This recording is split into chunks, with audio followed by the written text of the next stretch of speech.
Mendel Kaplan from Chabad Flamingo in Toronto.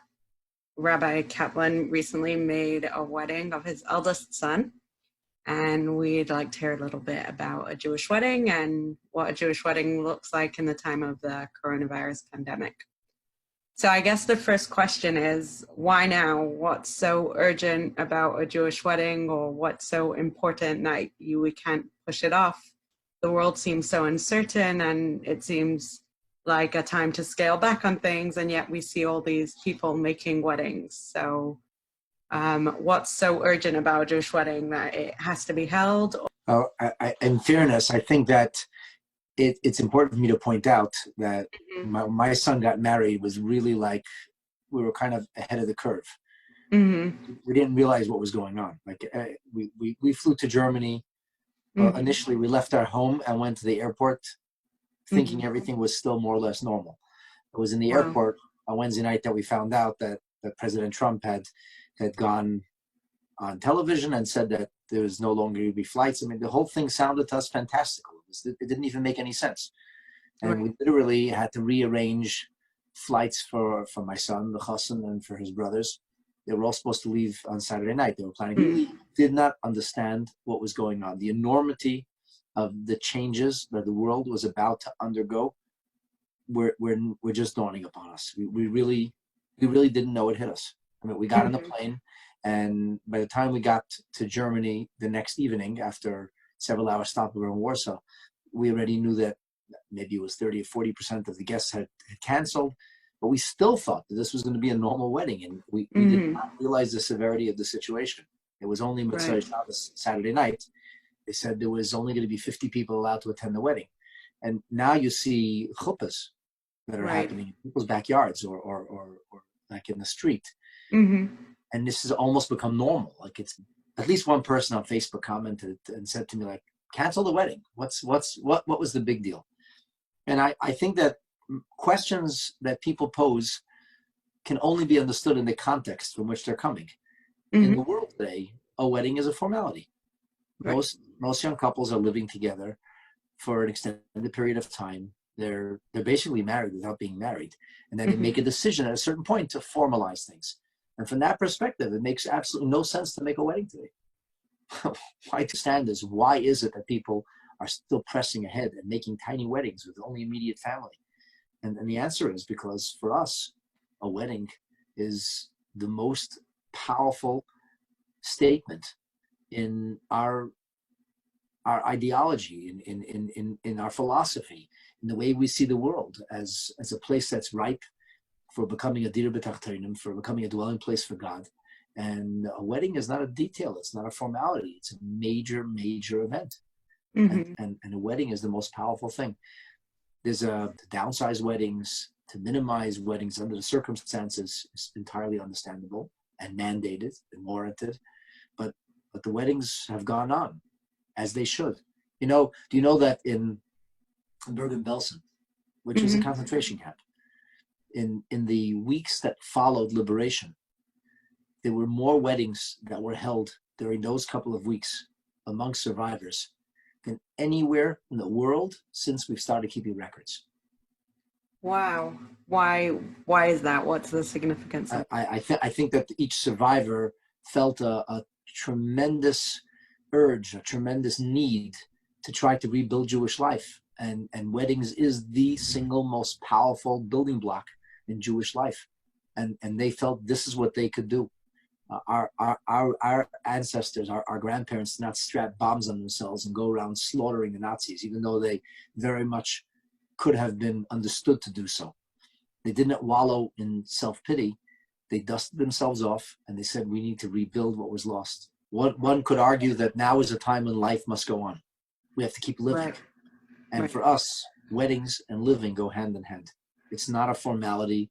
It's not an exercise in pomp and circumstance. It's not some cute romantic thing. It's not something for pictures or fun. It's life itself. And when we're able to walk our children to the chuppah, and they're able to, Baruch Hashem, with God's help, begin their lives and to build the next link in the chain that takes us back to Mount Sinai and forward to eternity.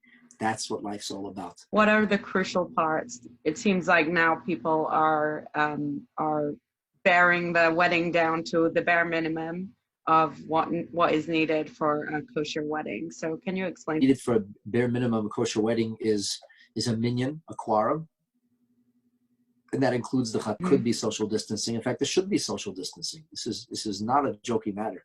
We are probably in the most severe and serious of times that we have ever known in our lifetimes, and hopefully, God should remove this terrible situation from us, and we shouldn't know from it anymore.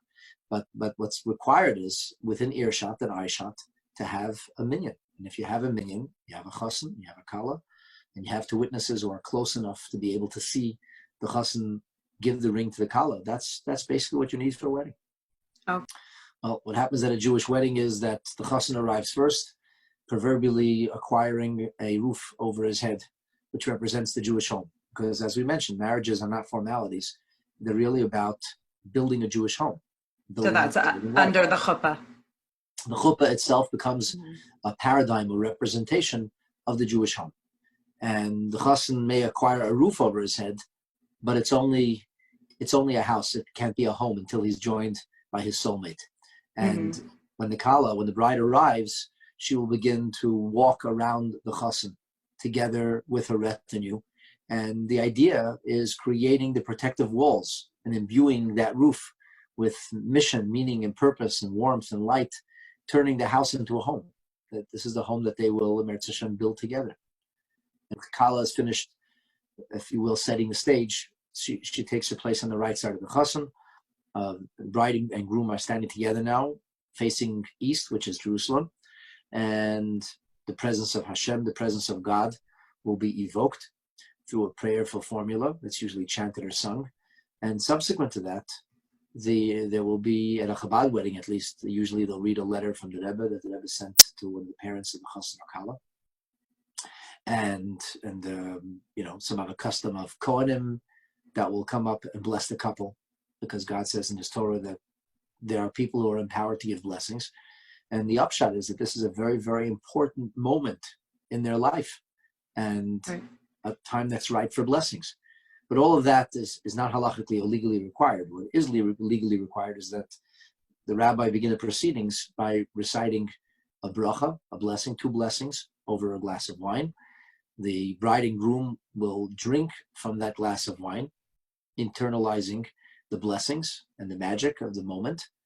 And in the presence of two witnesses who had been identified prior, the chassan will place a ring on the kala's finger, to be exact, and make a declaration saying, I hereby marry you according to the laws of Moses in Israel.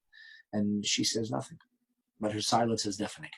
And if properly done, she'll clasp her hand closed, indicating that she has acquired the ring. And in acquiring the ring, proverbially speaking, she gives herself over into the agency of marriage.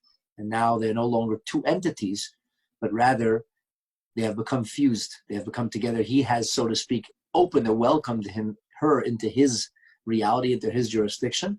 And now they are a new jurisdiction, husband and wife. In such a time when things are so uncertain and there's a lot of suffering going on around us, how do we make a wedding a joyous occasion when we're missing our community, we're missing grandparents, we're missing key family members?